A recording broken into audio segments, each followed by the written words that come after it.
The Earth is covered in living things, from very large organisms to the tiniest creatures. All living things on Earth have one thing in common: they cannot survive alone. To grow and flourish, living things need the support of an ecosystem. An ecosystem is what we call all the things that interact in a specific area, both living and non-living. Ecosystems can be hard to define. They are interconnected in many ways, and it is not always easy to see where one ecosystem ends and another begins. Different ecosystems may look very similar or very different from one another, but all ecosystems are made of the same basic parts. Ecosystems have both living and non-living parts. The non-living parts of an ecosystem includes things like sunlight and temperature, air and wind, the types and amount of water available, and rocks and soil. The living parts of an ecosystem are the plants and animals in it. The non-living parts of an ecosystem combine to create the conditions that will determine what kind of living things will be able to survive there. Mexico's ecosystems. In Mexico, there are several types of ecosystems, like the tropical evergreen forest, that is, rainforest, the one of the most complex and richest ecosystems on the earth. It has been estimated that more than 50% of all animals and plant species live here. There is tropical deciduous and semi-deciduous forest. These ecosystems are composed of a mixture of deciduous trees and tropical evergreens and are found below 1,200 meters above sea levels. The climate has distinct wet and dry seasons. It is warm all year round. Thorn forest. It is a natural forest with greater than 30% canopy cover below 1,200 meters altitude, in which the vegetation is composed of thorny shrubs, bush trees, a few sparsely scattered tall trees, and a little or no grass. Grassland. The predominant vegetation is low, between 60 and 90 centimeters. The dry season is pronounced and long, from 6 to 9 months. Citric shrubland. Ecosystem with thorny and deciduous elements, composed mainly of small leaf bushes and characteristic for its tower-like cactus. Coniferous forest. Vegetation is composed predominantly of coniferous trees. The temperatures usually fall below freezing point during winter and can be considerably high in summer. Cloud forest can be found in humid areas above 1,000 above sea level. Trees usually reach more than 20 meters. Cloud forests harbor many species can be found in the rainforest but are typically rich in parasite plants, vines, etc. Wetland. It is determined as areas of marsh, fen, whether nature or artificial, permanent or temporary, with water that is static or flowing, fresh, brackish or salt, including areas of marine water and the depth of which at low tide does not exceed 6 meters and may incorporate riparian and coastal zones adjacent to the wetlands.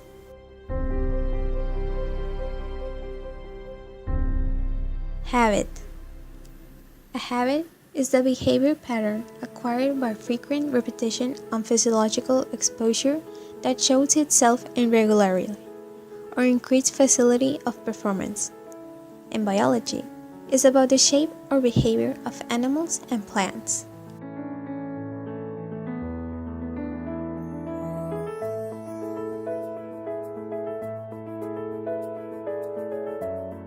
Biotic organisms are divided into three main categories: autotrophs, heterotrophs, and detritivores.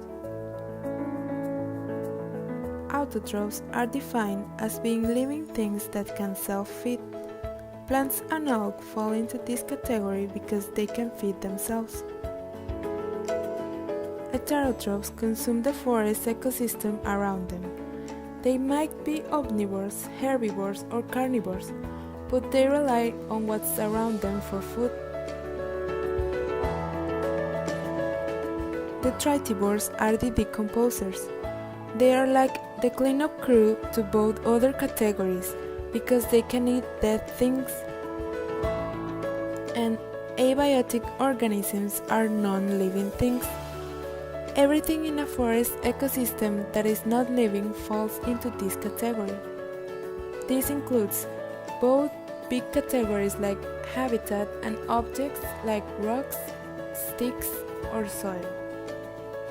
The relationship between them is, for example, a plant growing in a forest. It is biotic, but it couldn't survive without abiotic sources such as rain. The animal's domains are defined as bacteria, unicellular, archaea. Similar, the animal kingdom are Euglenozoa, Alveolata, Stramenopila, Viridiplantea, fungi, and Animalia.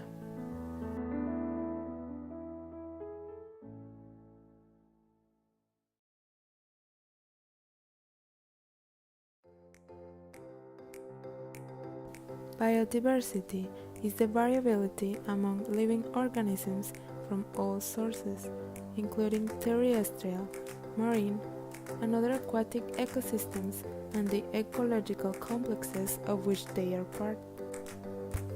This includes diversity within species, between species, and ecosystems.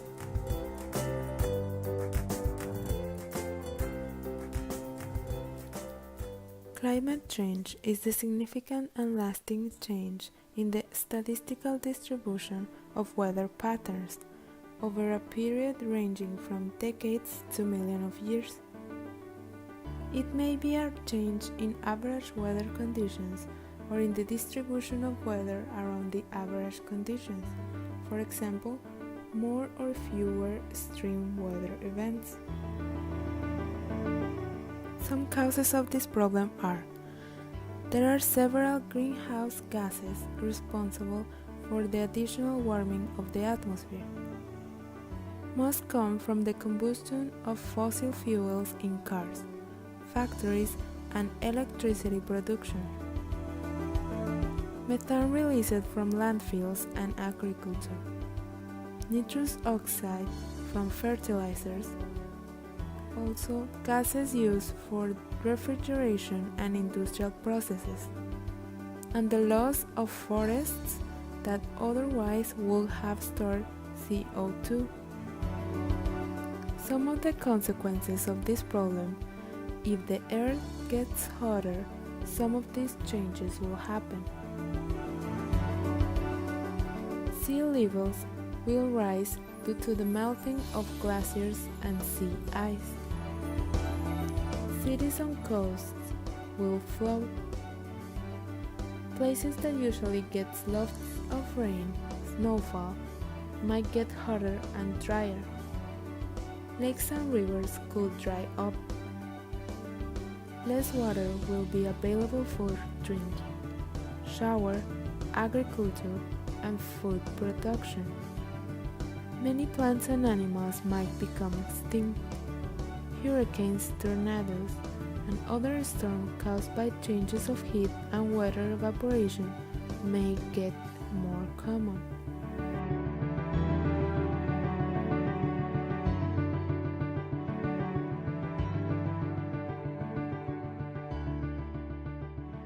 Why take field trips? Field trips expands children learning through active hands-on experience with the rich resources of the local community. Field trips increase students' knowledge and understanding of a subject and adds realism to the topic of study. Good planning must precede field trips. It has logistic planning. It applies for administration approval.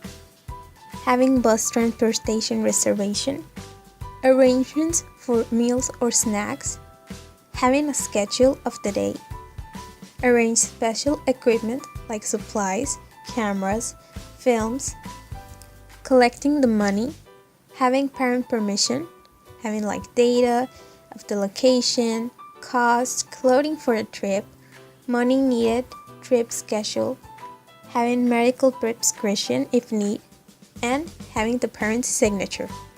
Second is preparing students before the trip. You have to discuss the purpose of the field trip and how it relates to the current unit of the study. Introducing visual observation skills. Let students describe in detail ordinary subjects, like a paperclip, paintbrush, or comb to their classmates. Introduce vocabulary words that will be used by students during the tour.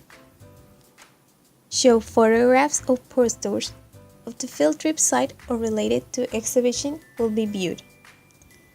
Assign students specialty roles on one aspect of the topic and they will be studying during the field trip. Explore the website of the local you will be visiting and discuss with students how to ask good questions during the field trip. Final planning. You have to check all permissions slipped the day before the field trip. On the day of the trip, you must pass out name tags, divide class into small groups and assign chaperones to group, assign each student a partner, place a class list on student emergency forms in a folder, secure a cell phone if possible, take along an emergency kit, and take inventory of food, special equipment, and other supplies permanent to the particular field trip. There are some activities that will occur during the field trip. Plan activities that allow students to work along in pairs or small groups. They might include like adventure games like Journey to the World of, mystery with clues to provide, sketch page with partial drawings of objects from in the exhibits for students to complete the drawing based on the observations, and like filed notebooks for recording answers to prepare questions based on clues. Just as quality pre-planning is essential to the success of a field trip, planning for appropriate follow-up activities will facilitate students' learning and multiply the value of hands-on experience outside the classroom, such as provide time for students to share general observations and reactions to field trip experience, share specific assignments students complete while on the field trip, and have the class compose and send thank you letters to the field trip sent home, school administrations, and other persons that support the field trip.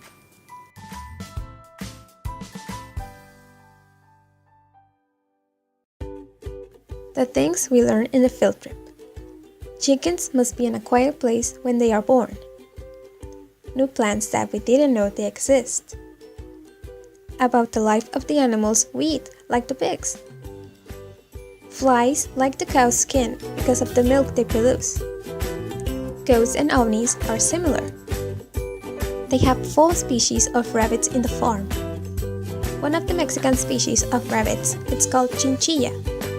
It's important to have the animals in good care for negotiations. If an animal is in bad shape, it will be killed.